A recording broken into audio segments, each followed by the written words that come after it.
참모들은 구두 밑창이 닳도록 다녀야 합니다라고 강조를 했는데요. 예, 참모들과 회의하는 그 장면도 있습니다. 한번 살펴봐 주시고요. 네, 구두 밑창이 닳도록 다녀야 합니다. 네, 그렇죠. 예, 아주 당선인으로서는 그렇게 얘기를 해볼 만합니다. 여러분들이 어차피 다 거기에 참모들은 예, 본인이 임명을 한 사람들이니까요. 임명을 한 그 사람이니까 그렇게 주문할 수가 있는 것이죠. 자, 이제 저를 위해서 일을 하는 게 아니라 여러분들은 대한민국 국민을 위해서 일을 해야 됩니다. 그러니까 구두 밑창이 닳도록 이방저방을 다니셔야 됩니다. 네. 그리고 처음에 이제 자 지금부터 이 취임 후 처음 참모회의를 시작하겠습니다라고 누가 얘기를 하니까 아이고 여기가 무슨 법정도 아니고요. 예, 복장은 프리스타일로 하고요. 이제 앞으로 아주 서슴없이 그렇게 말씀을 해 주십시오라고 여기가 무슨 법정도 아니고요. 예, 본인이 이제 법조인 출신이니까 이런 농담을 해서 참모들을 이제 웃겼다는 얘기죠. 예, 딱딱하게 저렇게 옷도 양복에 와이셔츠에 넥타이 다 메고 자 지금부터 이제 참모회의를 시작하겠습니다라고 얘기를 하니까 윤당선이 딱 이제 그렇게 얘기를 한 것이죠. 아유 여기가 무슨 법정도 아니지 않습니까? 자 지금부터는 좀 자유롭게 말씀들을 나누시고요. 자 복장도 프리스타일로 좀 하시죠. 그래서 이제 이 양복을 이렇게 양복을 벗는데요. 양복을 벗는데 이렇게 양복을 들어주는 사진이 있는데 그거 한번 봐주십시오. 저는 저게 좋게 안 보이던데요.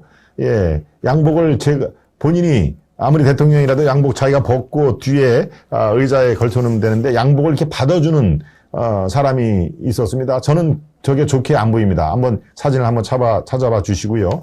네, 뭐 손수 이렇게 저기에 대한 물론 의존하는 사람들이 따라다니면서 이렇게 이 동선을 같이 하면서 양복도 벗어 주고 하는 그런 것들을 하는 분들이 따로 계실 테지만 저게 무슨 뭐 청와대 수석들이 그러니까 이 대통령실 수석들이 이렇게 옷을 벗어도 앉지는 않은데 그 사진을 제가 한번 이렇게 봤습니다. 이렇게 양복을 벗는 양복을 이렇게 뒤에서 받는 건데 저렇게까지 할 필요도 없습니다. 네. 프리스타일로 하면서 자 양복 벗었으니까 양복 좀 걸어주시오라고 하는 거와 뭐가 진배가 있겠습니까? 물론 뜻은 그건 아니더라도 바로 저 사진입니다. 여러분 한번 같이 보시죠. 양복을 벗는데 뒤에 그 참모들이 양복을 받아주는 모습이 저는 좋게 안 보이더라 이 얘기죠. 네, 그러니까 여러분들 생각은 어떻습니까? 네. 지나친 비평은 아닙니다. 저게 무슨 뭐 지나친 비평거리가 되겠습니까? 단지 저거는 앞으로 저런 모습은 조심을 할 필요가 있다.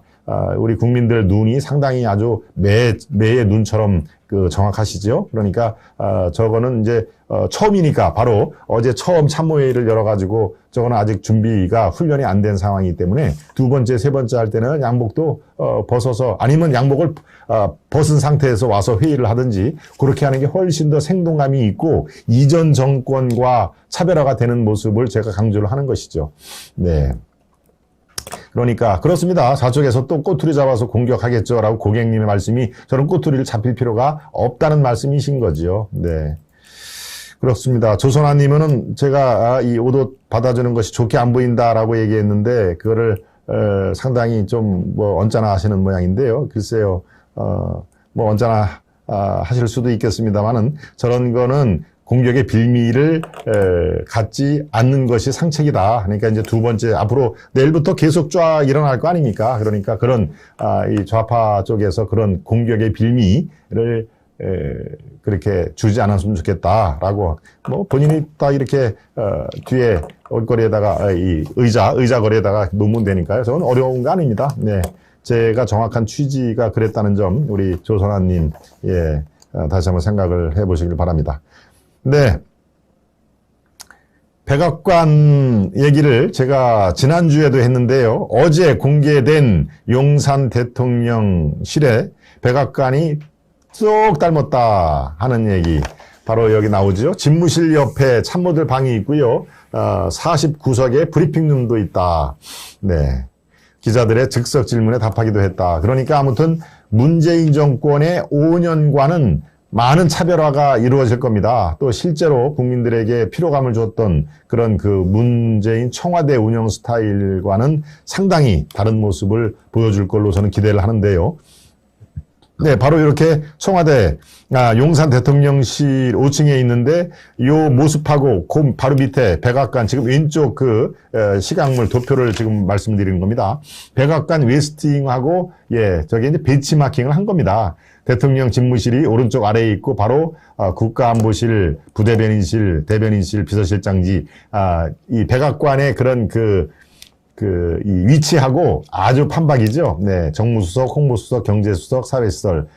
그러니까 백악관의 단연간 쌓인 노하우를 우리가 이제 벤치마킹을 할 필요가 있다라고 해서 5층 대통령실을 그대로 집무실로 이렇게 배치를 그렇게 했다라는 거. 저는 저런 건 따라해도 된다고 생각합니다. 바로 저 배치가 5년 오랫동안 해보니까 가장 효율적이더라라고 해서 지금 저렇게 백악관이 사용을 하는 거니까요.